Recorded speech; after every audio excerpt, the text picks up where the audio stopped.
Je pense que le CIPCA est devenu un événement incontournable parce qu'il est porté par une association BBCA qui a eu la bonne intuition il y a déjà très longtemps et qui aujourd'hui est vraiment un acteur crédible du bâtiment bas carbone. Ce n'est pas du greenwashing, ce sont vraiment des convictions qui ont été portées avant tout le monde et qui fait qu'aujourd'hui le CIPCA est incontournable pour l'ensemble des acteurs du secteur.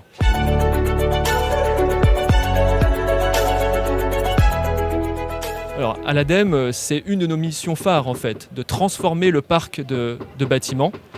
Donc, on a plein d'actions pour agir sur le bâtiment.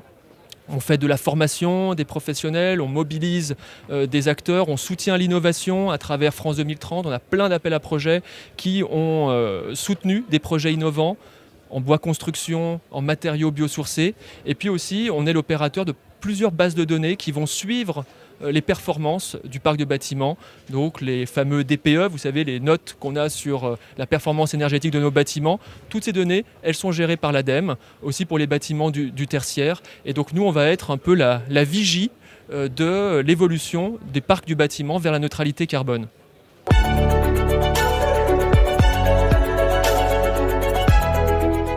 Alors il y a un premier argument qui est un petit peu d'autorité, je dirais qu'on n'a pas le choix. On a des trajectoires tellement ambitieuses pour atteindre la neutralité carbone en 2050 qu'il va falloir qu'on transforme notre parc. Et je pense qu'il y a un message qui est très important à faire passer, c'est que 80% des bâtiments qui sont aujourd'hui déjà, qui sont parmi nous, seront encore là en 2050. Donc c'est ces bâtiments-là qu'il faut qu'on transforme dans un pas de temps qui est inédit.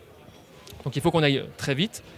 Et puis parce que le changement climatique, en fait, c'est pas simplement une abstraction.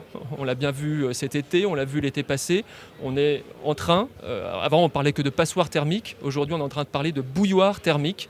Il faut qu'on rende nos bâtiments, nos lieux de vie, vivables. Et donc ça, je pense que les acteurs privés du secteur ont une responsabilité particulière. C'est leur métier de créer des bâtiments dans lesquels on peut bien vivre.